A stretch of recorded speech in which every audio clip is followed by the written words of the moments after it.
لیکن یوسف علیہ السلام نے تب تک قید سے نکلنے سے انکار کیا جب تک ان کی بے گناہی کا اعتراف نہ کر لیا جائے۔ انہوں نے بادشاہ کو اپنے اوپر ہونے والے جبر کی کہانی سنائی جو ان کے ساتھ بغیر کسی غلطی کے ہو گیا تھا۔ وہ اپنے نام کے ساتھ بدنامی کا دھبا دور کرنا چاہتے تھے۔ بادشاہ نے ان عورتوں کو طلب کیا جو کہ حضرت یوسف کی موتن تھی۔ انہوں سب نے اعتراف کیا کہ یوسف بے قصور ہیں۔ قرآن کہتا ہے کہ وہ عورتیں بولیں اللہ پاک ہے، ہم نے ان میں کوئی عیب نہیں دیکھا۔ پھر عزیز مصر کی بیوی بولی اب حقیقت کھل چکی ہے، میں نے اس سے برائی کرنے کو کہا تھا مگر یہ سچا ہے۔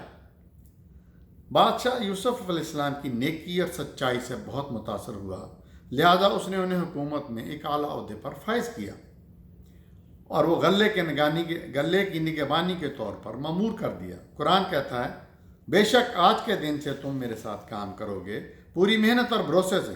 پھر یوسف نے کہا مجھے ملک کے گوداموں کا سربراہ مقرر کر دو، یقیناً میں اپنا کام جانتا ہوں۔ یوسف علیہ السلام نے پوری دل جمی اور مستعدی سے کام کیا اور تمام امور سنبھال لیے۔ انہوں نے بہت نام اور عزت کمائی اور اب وہ ملک میں ایک طاقتور بن گئے۔ یعقوب علیہ السلام انہیں بہت یاد کرتے اور ان کی کمی محسوس کرتے۔ انہیں اللہ کے دربار سے امید تھی کہ وہ اپنے بیٹے کو ضرور دیکھیں۔ یوسف علیہ السلام کے بھائی عمر میں پختہ ہو چکے تھے مگر ان کے ذہنوں میں ابھی تک اپنا کیا ہوا گناہ یاد تھا۔ یہ بہت شرمناک کام تھا۔ اب تک فلسطین میں تباہ کن زلزلے کی زد میں آ چکا تھا، خوراک کا ذخیرہ ختم ہو چکا تھا۔ یعقوب علیہ السلام کا خاندان ان بدترین حالات سے دوچار تھا۔ انہوں نے سنا کہ مصر میں خوراک کا بڑا ذخیرہ موجود ہے اور اسے وہ مناسب نرخوں پر فروخت کر رہے ہیں۔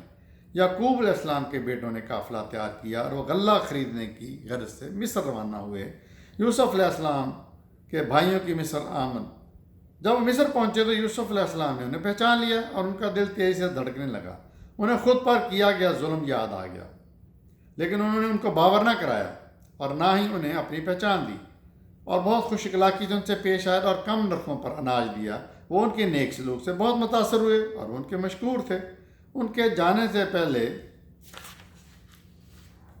یوسف علیہ السلام نے کہا اگر تم واپس آیا اور اپنے چھوٹے بھائی کو بھی ساتھ لانا ورنہ میں اگلی دفعہ تمہیں اناج نہیں ملے گا۔ وہ افتقار دینے والے سفر سے واپس لوٹے۔ انہوں نے اپنے والد کو بتایا کہ مصر میں اناج کا جو سربراہ ہے وہ ہمارے چھوٹے بھائی سے ملنا چاہتا ہے۔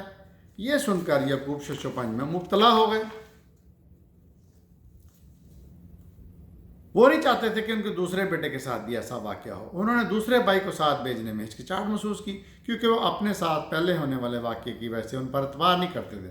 انہوں نے انہیں روانہ کرتے وقت اللہ کا واسطہ دیا کہ وہ یوسف کے بھائی کو واپس لائیں گے، مگر جب انہوں نے اپنا اناج کھولا تو یہ دیکھ کر حیران رہ گئے کہ ان کے پیسے اس میں واپس رکھ لیے گئے تھے۔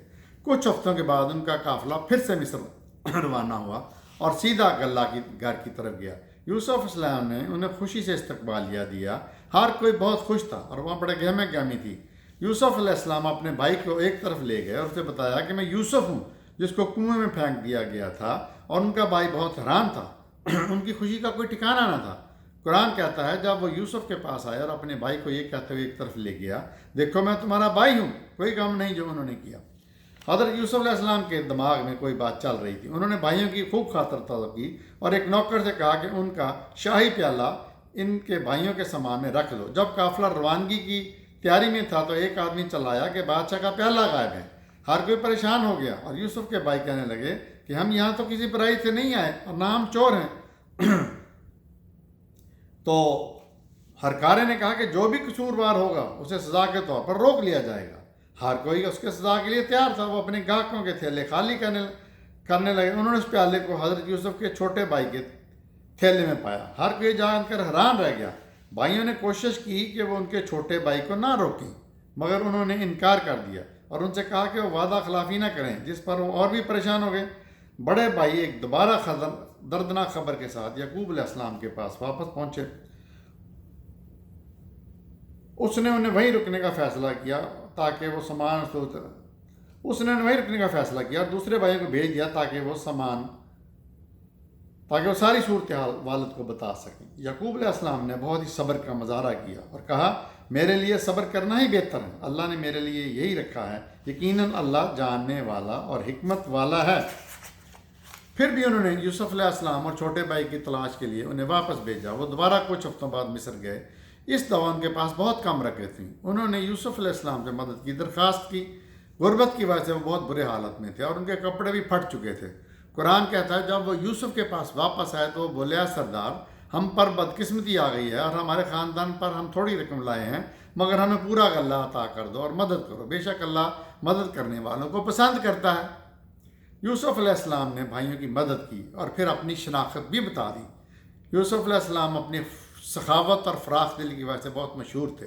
ان کا دل بہت نرم تھا، انہیں ان پر ترس آ گیا، انہوں نے دل سے ان کی مدد کی، وہ اندر سے غمگین تھے، لہذا انہوں نے اپنی شناخت بھی بتا دی۔ قرآن کہتا ہے، میں یوسف ہوں اور یہ میرا بھائی ہے، اللہ نے ہم پر رحم کیا، یقیناً جو اللہ سے ڈرتا ہے اسے اس کا بدلہ ضرور ملتا ہے اور اللہ نیکی کرنے والوں کے عمل ضائع نہیں کرتا۔ اب تمام بھائی جلد از جلد واپس جانا چاہتے تھے تاکہ باپ کو یہ خوشخبری سنا سکیں کہ یوسف زندہ ہے۔ رخصتی کے وقت حضرت یوسف نے انہیں اپنا کرتا دیا اور کہا، اسے میرے باپ کی آنکھوں پر لگانا، ان کی بینائی لوٹ آئے گی اور وہ سارے خاندان کو لے کر میرے پاس آ جاؤ۔